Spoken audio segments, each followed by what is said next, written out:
Hello, everyone. Welcome back to Easy English Talk. I'm Mia.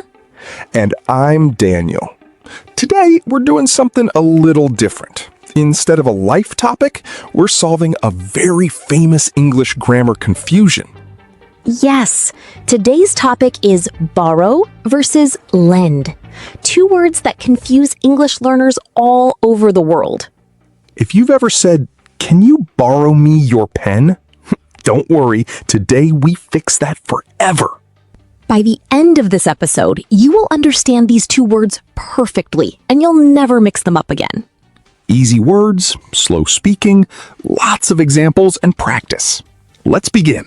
Imagine you are sitting in the most important meeting of your life. Oh, wow. Okay, setting the scene. Yeah, so you're sitting there and you are ready to sign a major contract. And suddenly,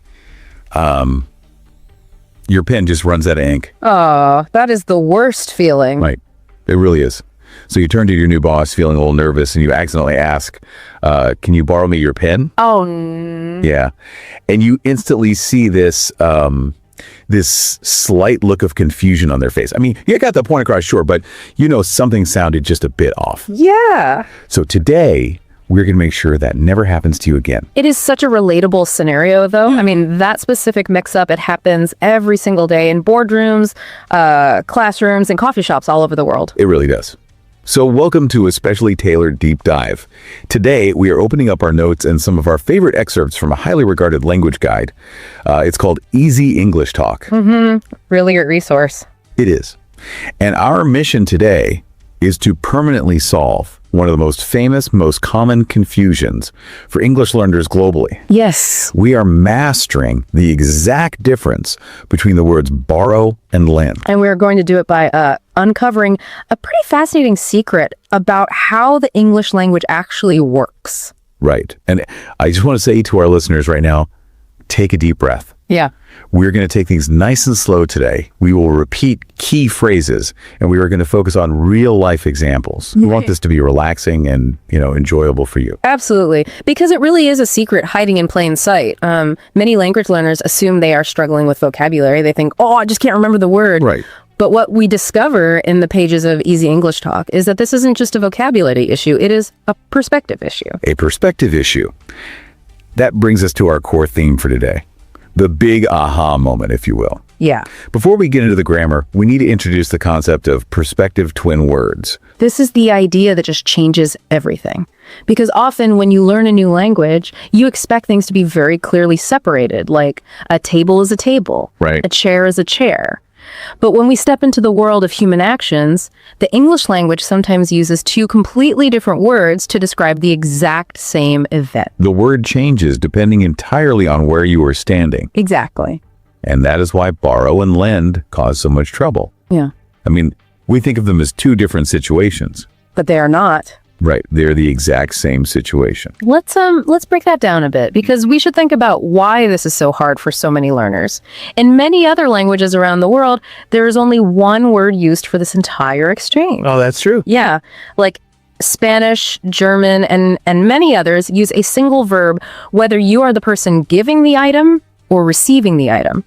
The context of the sentence does the heavy lifting. So when a learner comes to English, their brain is basically trying to map two separate English words onto one single concept from their native language, which naturally feels very unnatural. Precisely. It feels really confusing. So to fix this, we needed a new mental model. Okay. Instead of translating from your native language, I want you to imagine that we are filming a movie. Oh, I love this analogy. Yeah, so we are on a movie set, and we are directing a very, very simple scene. Let's set the scene for the listeners. Okay. There are two actors sitting at a table. Actor A does not have a pen. Actor B does have a pen. Got it. The action in the scene is simply the pen sliding across the table from actor B to actor A. So it just changes hands for a short time. Exactly. One single action, the pen moving across the table. Just one movement. Right. But here is where the English language gets very specific.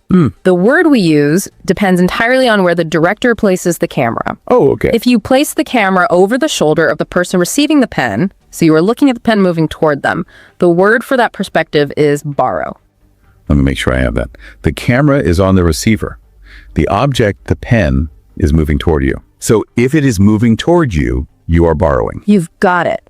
Now pick up that camera, walk around the table, and place it over the shoulder of the person giving the pen. Okay, I'm over the other shoulder now. Now you are watching the pen move away from you. The word for that perspective is lend. Wow, so it is the exact same scene, but the camera angle just changed. Yes. Borrow is the receiver's perspective, and lend is the giver's perspective. That is the absolute foundation of these twin words. Toward you is borrow.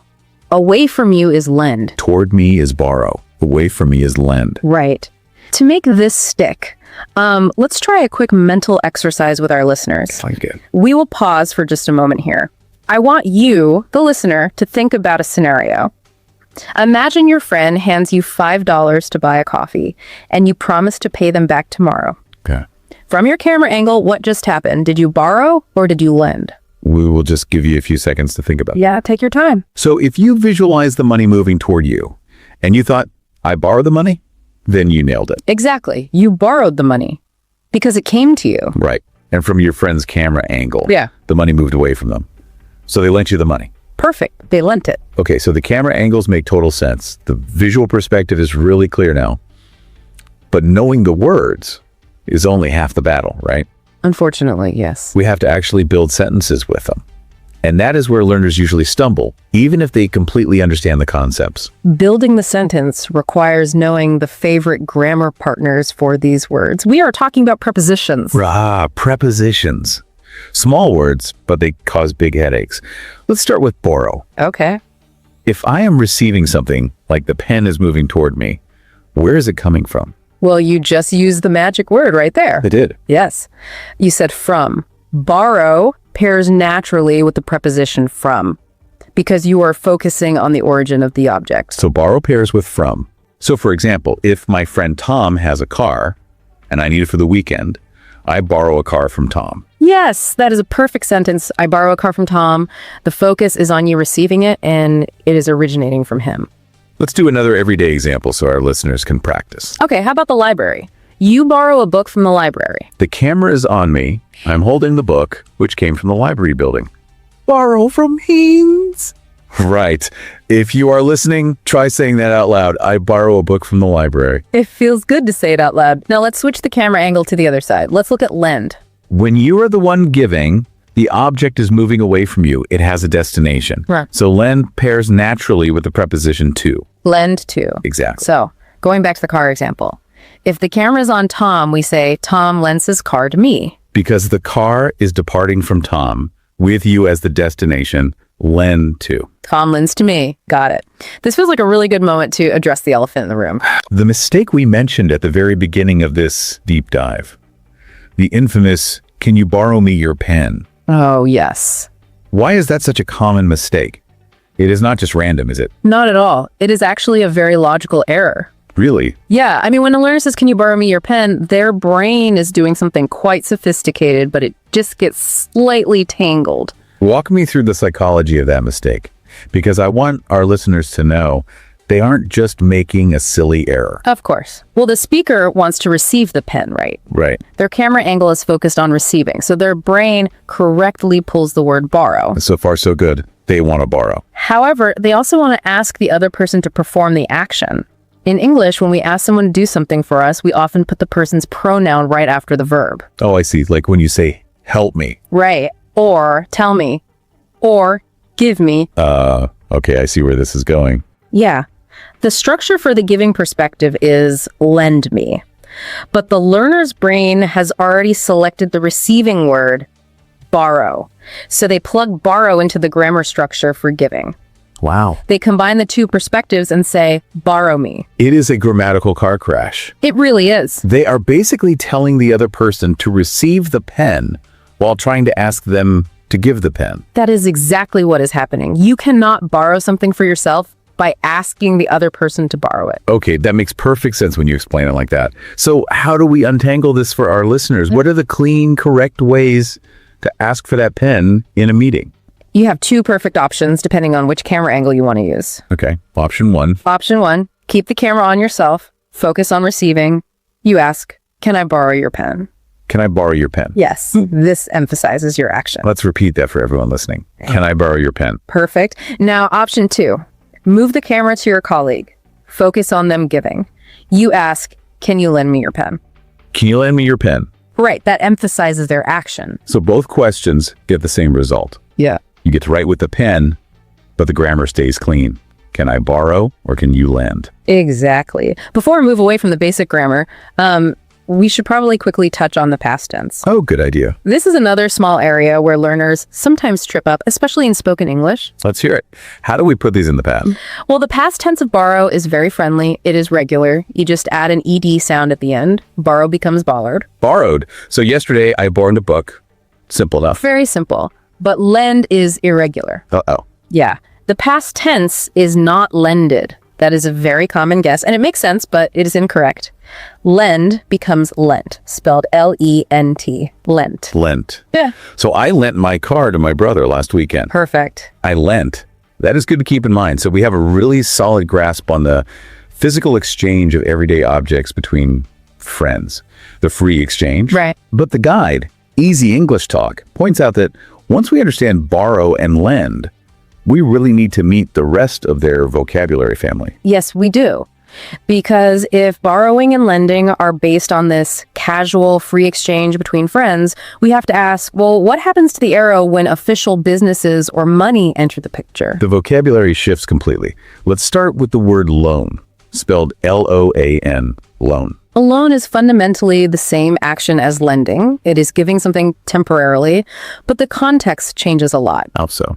We use loan when we are dealing with formal agreements, paperwork, and usually large amounts of money. So I would not typically ask my roommate for a loan of $5 for a coffee. I mean, you could, but it sounds very strange and overly formal. You would just ask them to lend you $5. Right. But if you want to buy a house or a car and you need $50,000, you go to a bank, you sign a contract, and you get a loan. Okay, that makes sense. But here's a question that always puzzled me when I was studying business English. Okay, what is it? If I go to a bank and I pay them interest to give me money, the money is still moving toward me, right? Yes. The camera angle is on me receiving. So why don't I just say, I am renting the money? Which actually brings us to our next word, rent, spelled R-E-N-T. That is a brilliant question, and it really tests the boundaries of these words. Why don't we rent money?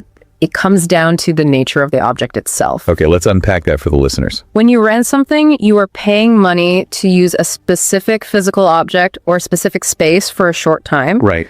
And crucially, you have to return that exact same physical object. Ooh. Okay, so if I fly to a new city, I go to the airport agency, and I pay $50 a day for a blue sedan, I am renting it. Yes. Because at the end of the week, I have to give them back that exact same blue sedan. I can't just give them a different blue car. Correct. Or think about housing. You rent an apartment, you pay money every month to live in that specific space, and when you move out, you leave that exact apartment behind. So renting involves paying for the temporary use of a specific physical asset. Yes.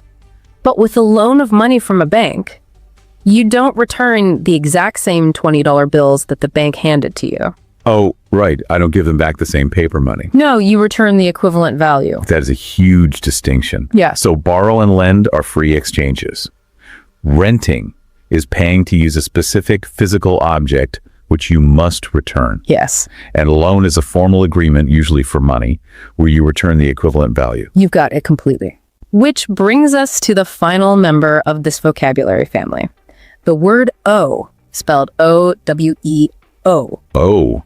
How does O fit into this timeline? Owe is all about the state of being in debt. It describes the situation after the borrowing has happened, but before the item is returned. So the initial action of getting the item is already finished. Exactly. Let's say you borrow $20 from me on Monday. Okay, I take the $20. On Tuesday, you still have my $20. The action of borrowing is over. That happened on Monday, Right. but the debt remains. Therefore, on Tuesday, you owe me $20. It is the lingering condition of the relationship. I owe you.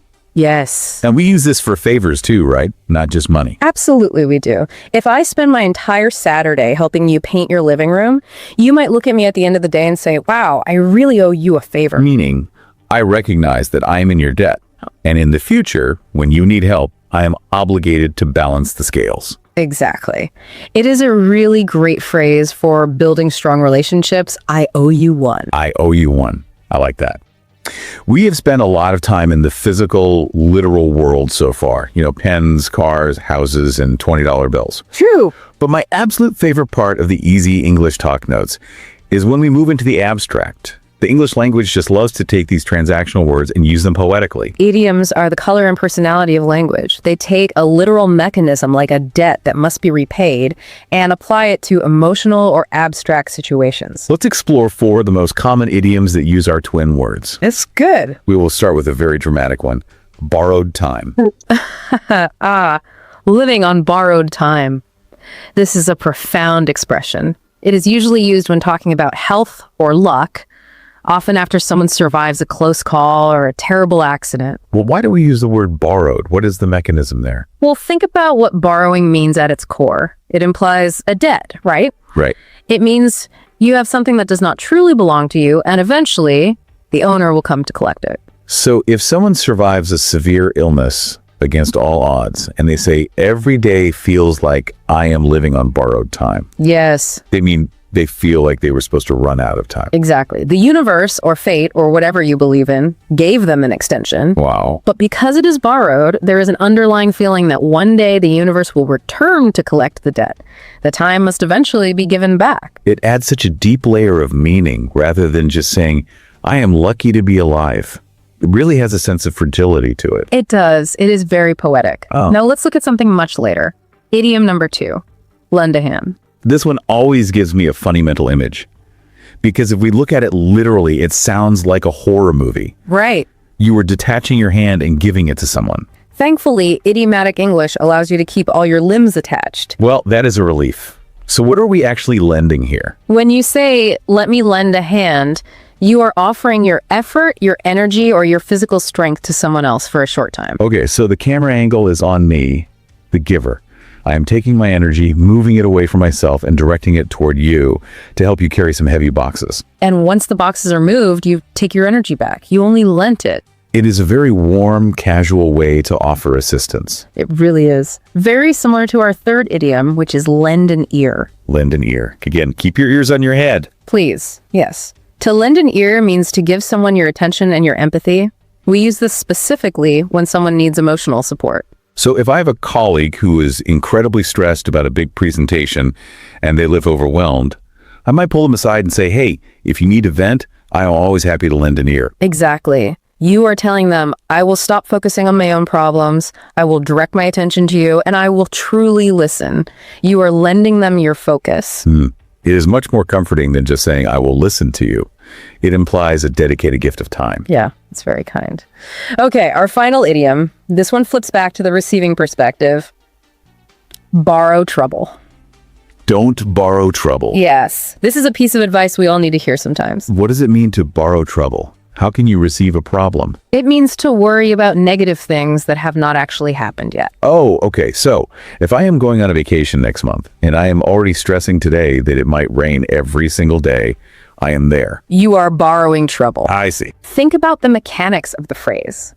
The trouble belongs in the future. It doesn't exist in your present moment.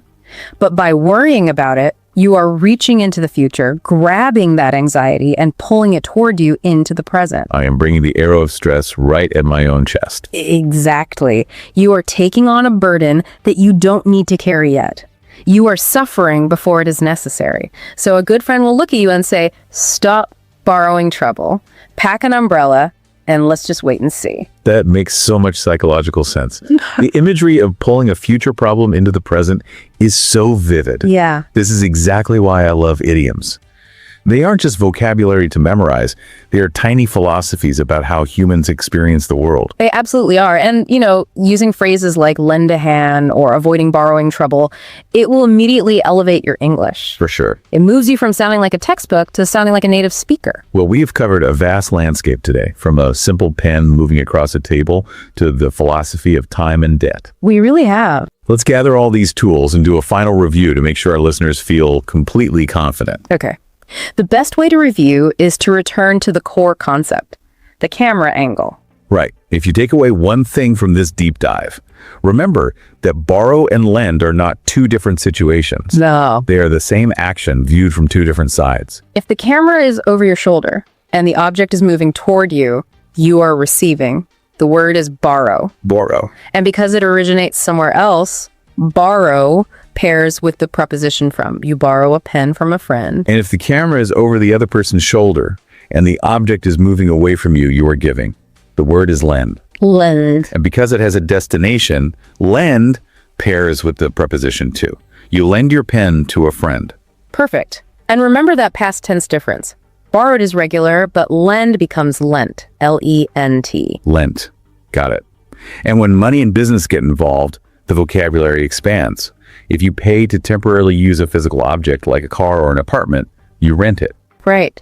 And if you sign a formal agreement to get money from a bank, you get a loan. And while you are holding on to that money or remembering a favor a friend did for you, you owe them. Finally, you can lend a hand to help someone move. You can lend an ear to listen to a friend's problems. But please, do your best not to borrow trouble from the future. That is a perfect summary. Okay. Now, before we sign off, how can our listeners take this out of their headphones and into the real world? Mental practice. It sounds simple, but it is incredibly effective for adult language learners. Sometime today, while you are commuting or washing dishes, put yourself in a mental simulation. Give us a prompt. What should they imagine? Imagine you are at a coffee shop.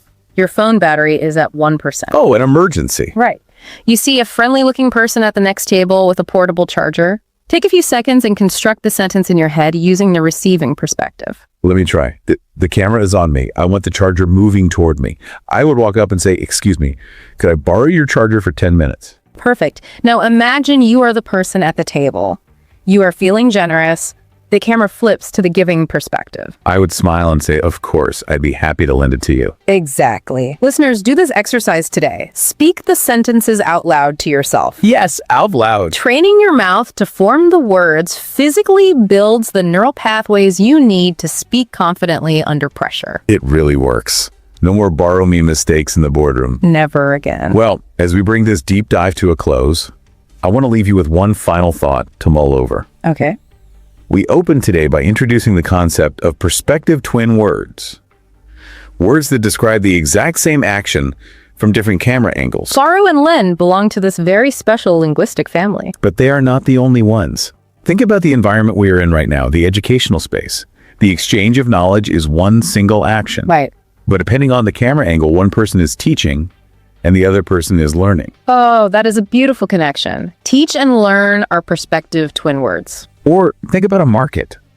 Money exchanges hands for goods. Yes. One single action. Yes.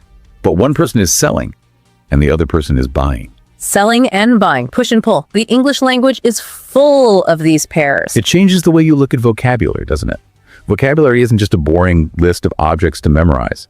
It is a map of human relationships and perspectives. Keep your eyes and ears open for more of these twin words as you continue your English journey. When you find them, you start to understand not just how English speakers talk, but how they view the world. That is wonderful advice. Thank you so much for spending your time with us on this deep dive. You are doing fantastic work by seeking out this kind of nuanced learning. Keep practicing, keep paying attention to those camera angles, and we will catch you on the next one. If you enjoyed this episode, remember to subscribe and share it with a friend who is learning English too. Keep practicing, keep speaking, and take care of your English. See you next time on Easy English Talk. Bye, everyone. Bye.